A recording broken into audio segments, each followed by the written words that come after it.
Claro, y yo me tengo que fiar de que Mónica García, cuyo marido estuvo cobrando el bono térmico, ella a uno del PP le ponía a caer de un burro porque cobraba el bono térmico.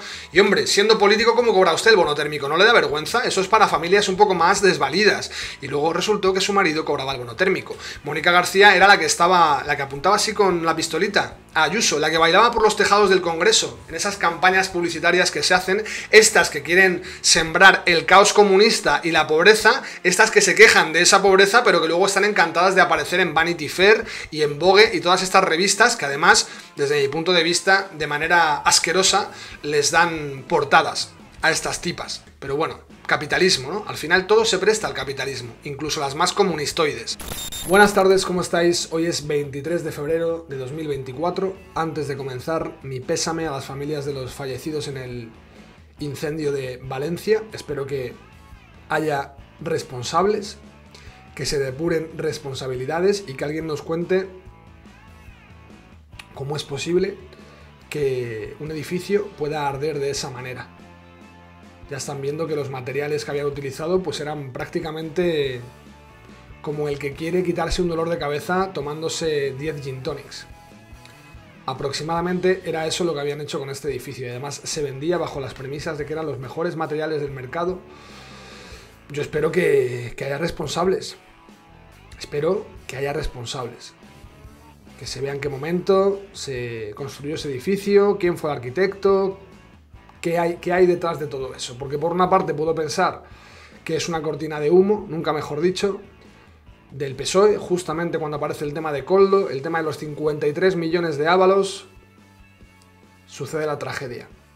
Y por otra parte puedo pensar que es otro escándalo que se le suma a la ristra de escándalos que se le están sumando los últimos días al PSOE, más los que se le llevan sumando en todas las legislaturas a las que ha estado al frente Pedro Sánchez Pérez Castejón.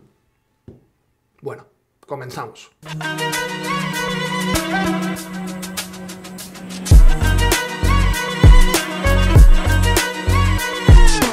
Imagino que Pedro Sánchez, viendo lo que hizo en La Palma, ¿recordáis?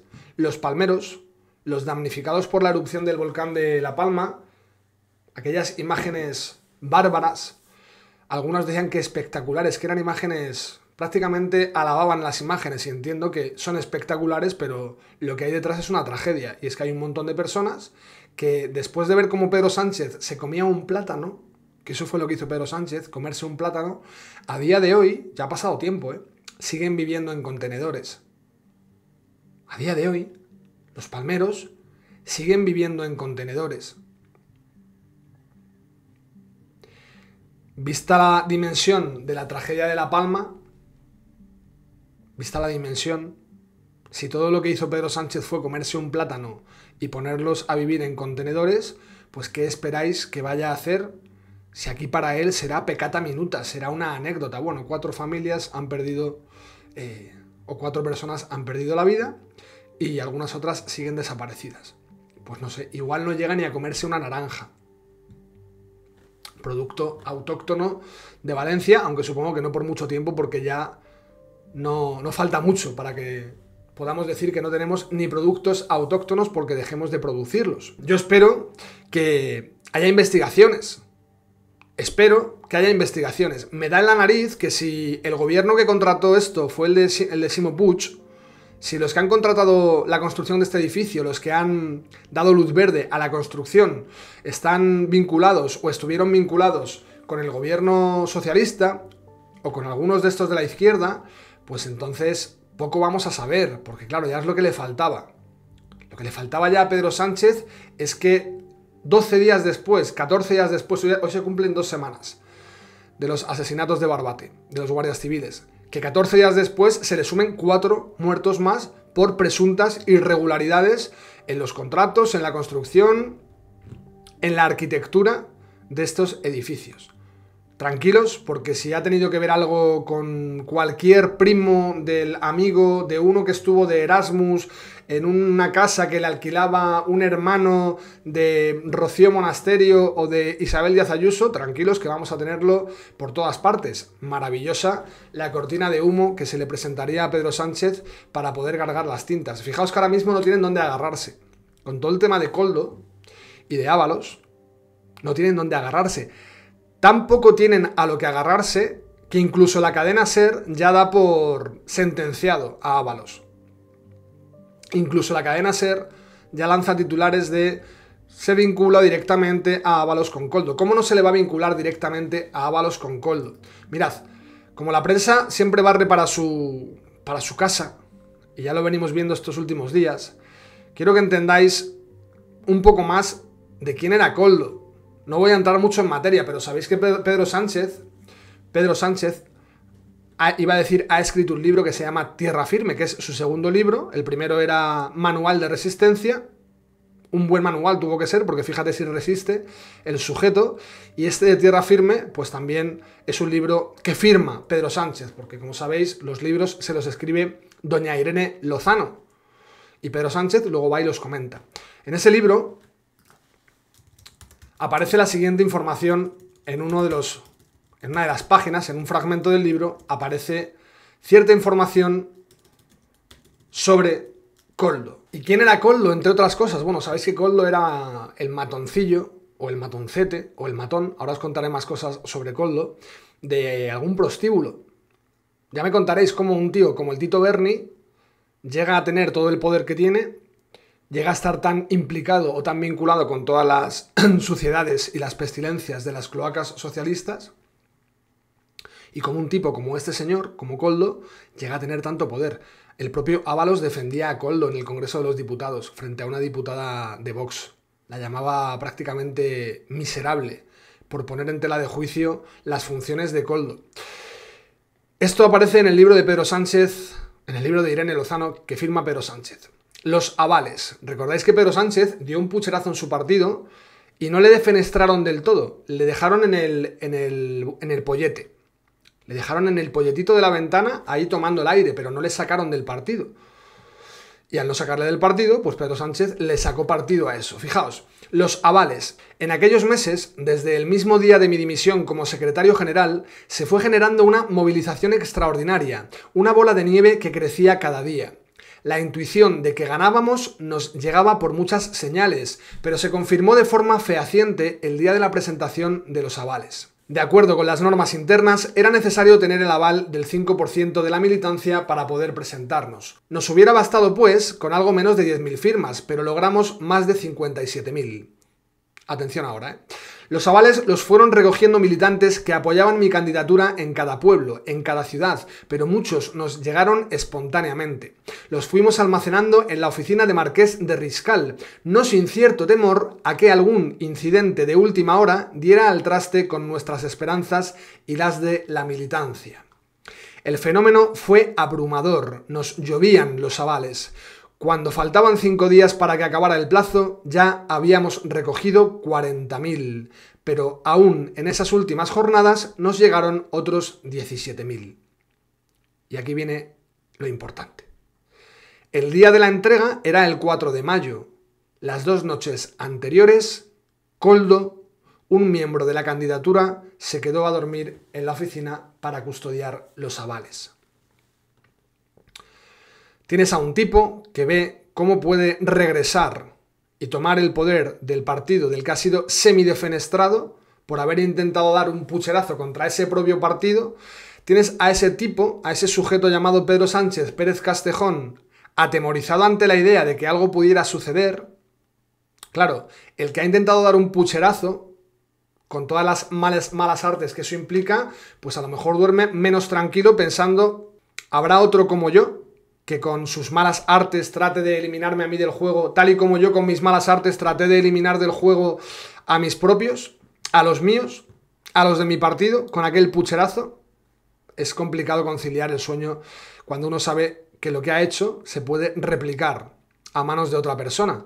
Y claro, cuando uno piensa cómo de preocupado estaba este señor, pues le resulta difícil, al menos a mí, no sé a vosotros, a mí me resulta difícil pensar que si Pedro Sánchez estaba tan preocupado porque alguien pudiera llevar al traste su candidatura y los avales terminaran perdidos, quemados, saboteados de alguna manera, dejara a alguien a cargo de los avales para custodiar los avales si no tenía plena confianza en esa persona.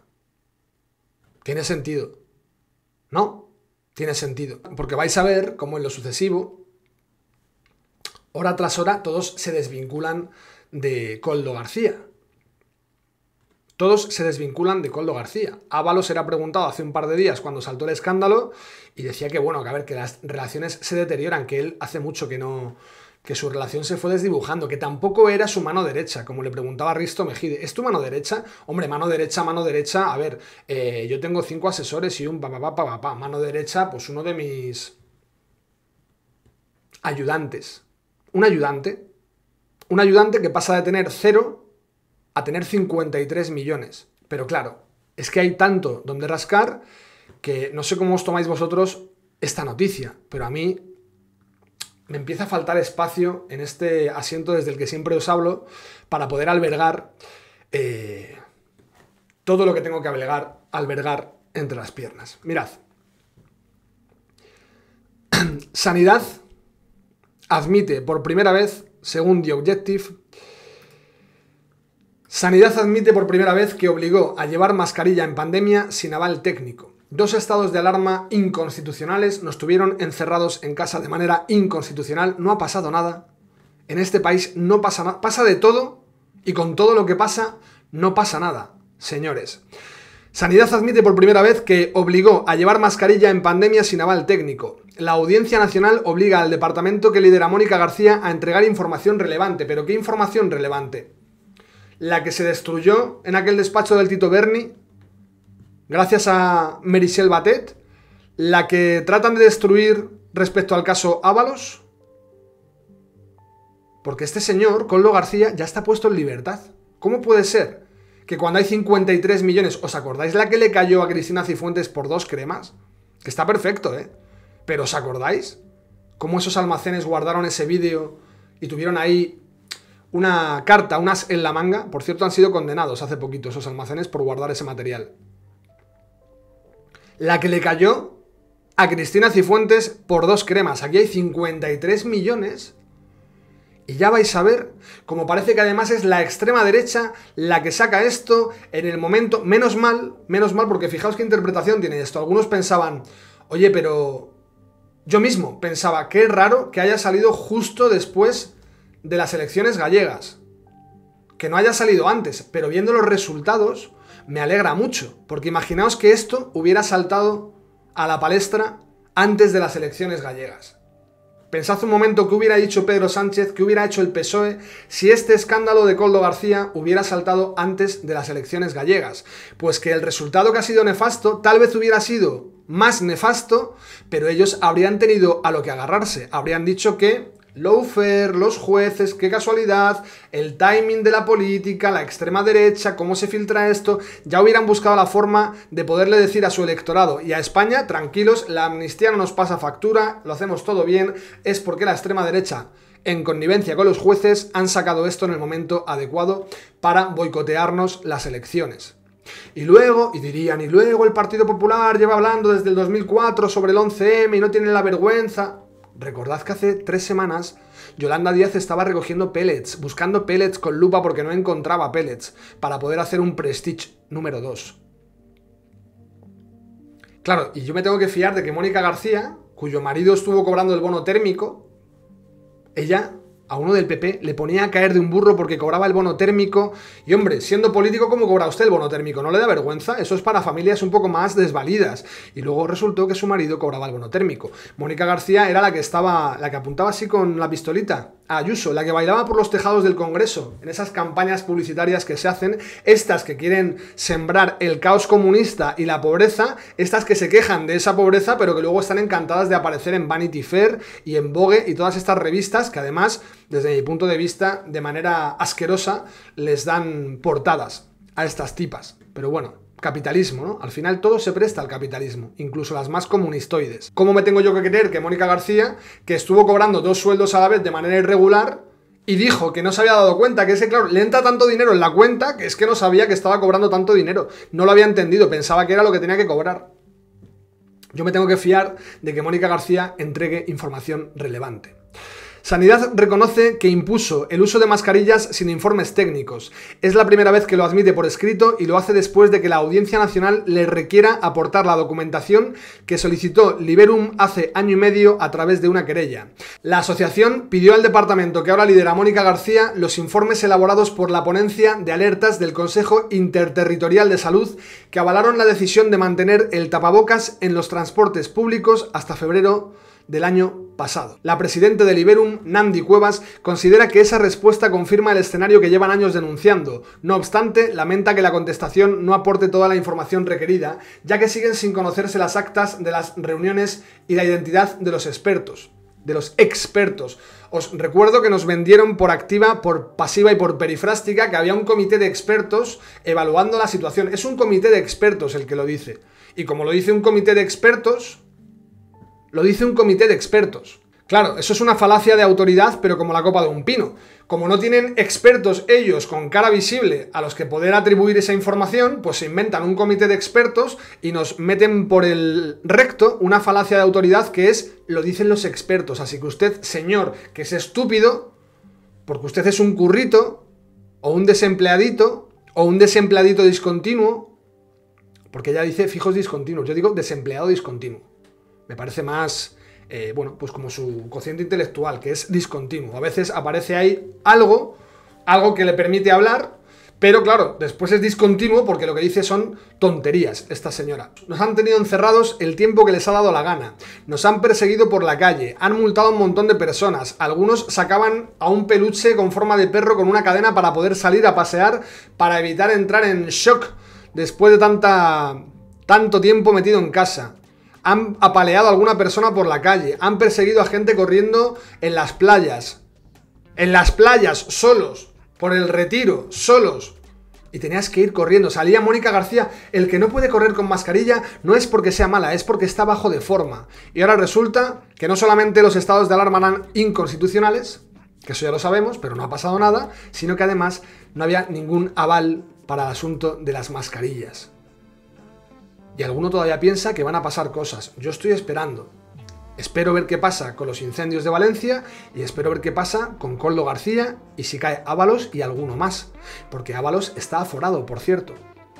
Así que, bueno, feliz viernes, seguimos informando. Os recuerdo que hoy hago directo de 9 a 11 de la noche como cada viernes. 9 a 11 de la noche. Chao, chao.